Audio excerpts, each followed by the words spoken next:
बिस्मिल्लाहिर्रहमानिर्रहीम, अस्सलाम वालेकुम। आप फैज़ान रिजवी व्लॉग्स देख रहे हैं। आज मंगल 25 जून है और हम बात कर रहे हैं रूस और यूक्रेन जंग के 851 रोज़ आज मुकम्मल हो जाएंगे।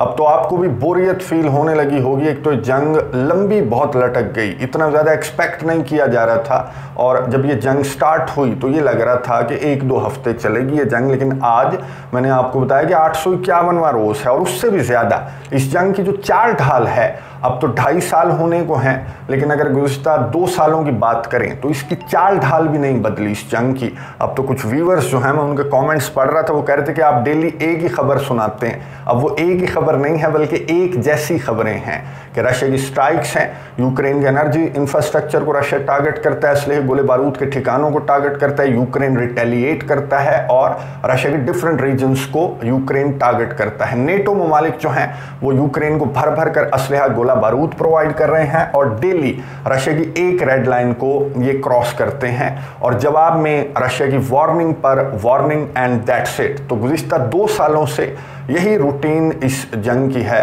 और ये तब्दील नहीं हो रही। अब डेली ऐसा लगता है कि अब रशिया नेटो को कंसीडर करेगा इस जंग के अंदर। ये तो रशिया की आखिरी रेड लाइन थी, लेकिन रशिया ने गुज़िश्ता 2 सालों से ऐसा नहीं किया। लेकिन अब लगता है कि रशिया की तमाम रेड लाइन्स जो हैं वो क्रॉस हो चुकी हैं। उसकी वजह क्या है? गुज़िश्ता वीडियो के अंदर मैंने आपको बताया कि अटैकम्स इस्तेमाल करते हुए यूक्रेन ने क्राइमिया को टारगेट किया और क्राइमिया के बीच को टारगेट किया, जहाँ पर ख़वातीन भी थीं, बच्चे भी थे, मर्द भी थे, 2 बच्चों समेत 4 हलाक थे।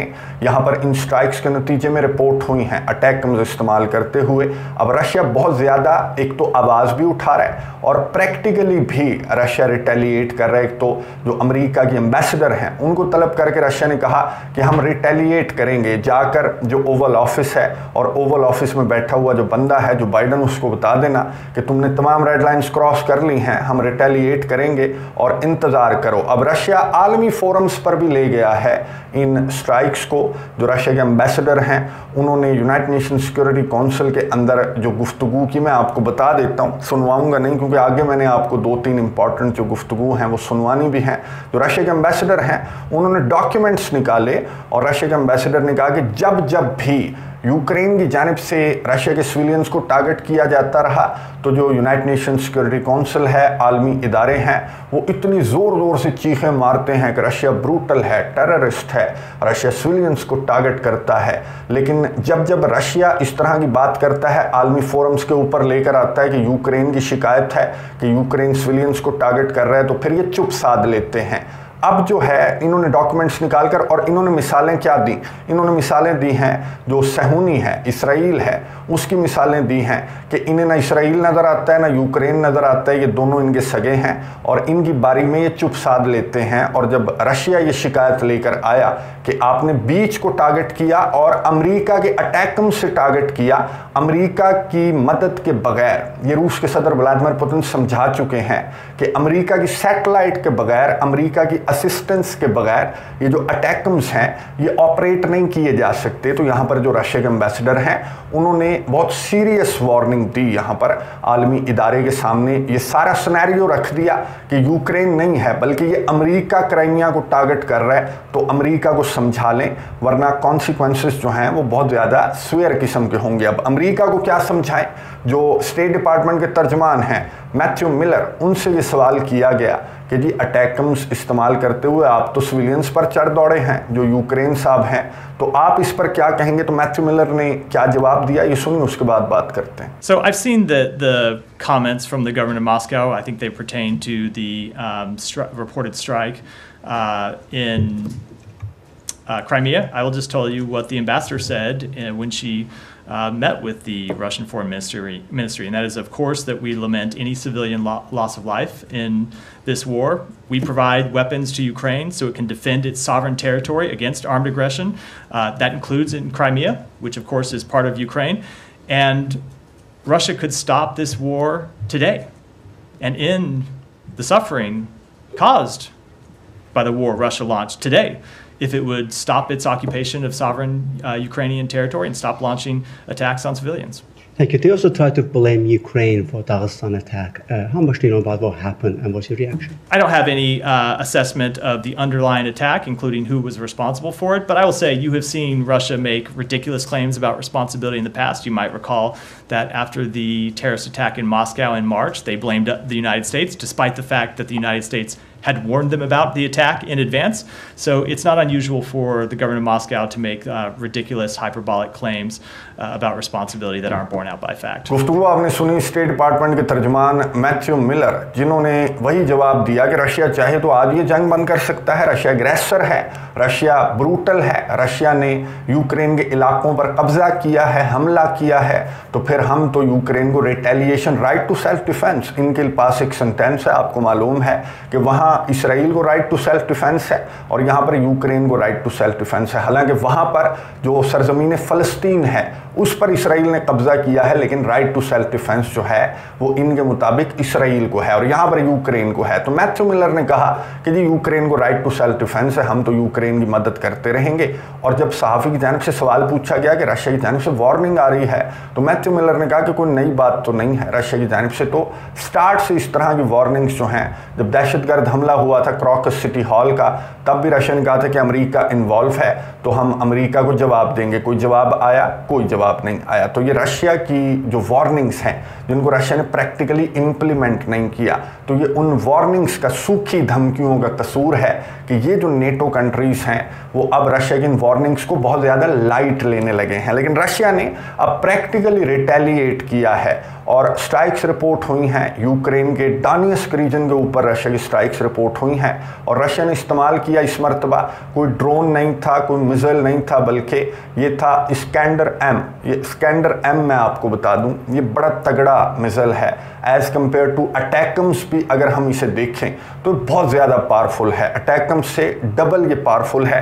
2 मिसाइल रशिया ने दागे डोनेट्स्क रीजन के ऊपर और दोनों मिसाइल्स ने जाहिर है कि अपने टारगेट को हिट किया, लेकिन इस मरतबा ये लग रहा था, ये तस्वीर आपको नज़र आ रही होंगी कि रशिया का कोई स्पेसिफिक टारगेट जो है वो रशिया ने सेट नहीं किया था कि एनर्जी इंफ्रास्ट्रक्चर हो या फिर असलहे गोले बारूद के ठिकाने हो, बल्कि ये सिविलियन इंफ्रास्ट्रक्चर था जिसको रशिया ने टारगेट किया और यहाँ पर 5 हलाकतें रिपोर्ट हुई हैं, 50 से ज़्यादा ज़ख्मी भी हैं। एयर डिफेंस सिस्टम तो खैर स्कैंडर को नहीं मार के गिराता, यूक्रेन के पास जो एयर डिफेंस सिस्टम है उसका काम नहीं है, लेकिन रशिया की जानिब से एक डेमो दिखा दिया गया यूक्रेन को और यूक्रेन के पार्टनर्स को कि हमारे पास जो हैं, अगर तुम्हें अटैकम्स मिल सकते हैं तो रशिया के पास बहुत तगड़े मिसाइल्स हैं और रशिया वो मिसाइल्स इस्तेमाल भी कर सकता है और जंग के असूलों से अगर तुम हटोगे तो फिर रशिया भी हट जाएगा। जो एम्बेसडर हैं रशिया के, उनसे सहाफ़ी ने सवाल किया तो इन्होंने एक बड़ा खूबसूरत जवाब दिया। इन्होंने कहा कि हम इसराइल नहीं हैं, हम रशिया हैं और हम टारगेटेड स्ट्राइक्स करते हैं। अगर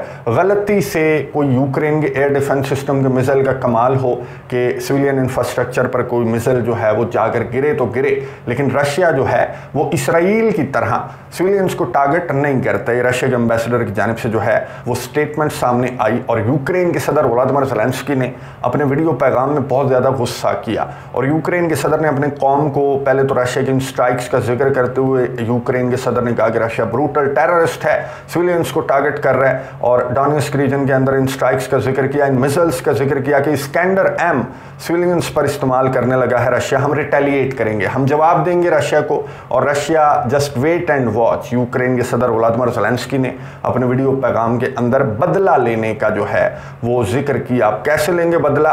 ऐसे लेंगे बदला, अपने कमांडर्स को फारिग कर रहे हैं यूक्रेन के सदर वोलोदिमीर ज़ेलेंस्की। अब ये जो कमांडर है जिसको अब जो है वो फायर किया है यूक्रेन के सदर ने, ये ईस्टर्न यूक्रेनियन जो साइड है, खार्किव, डोनेट्स्क, लुहांस्क की जो साइड है, ये वहाँ पर ये चीफ था, ये कंट्रोल कर रहा था तमाम का तमाम जो ऑपरेशन है, ये कंट्रोल कर रहा था, जो इनका काउंटर ऑफेंसिव है उसको कंट्रोल कर रहा था। इसको फारिग कर दिया क्योंकि बहुत लोग मरे हैं।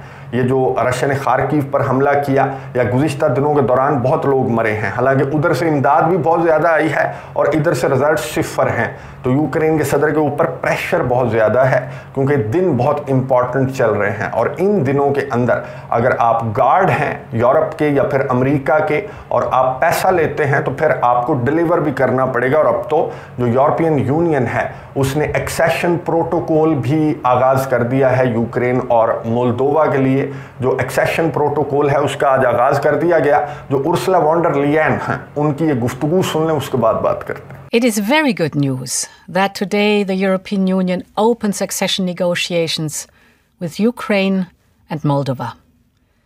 We stand at the threshold of a significant and transformative moment for these two countries and for our Union.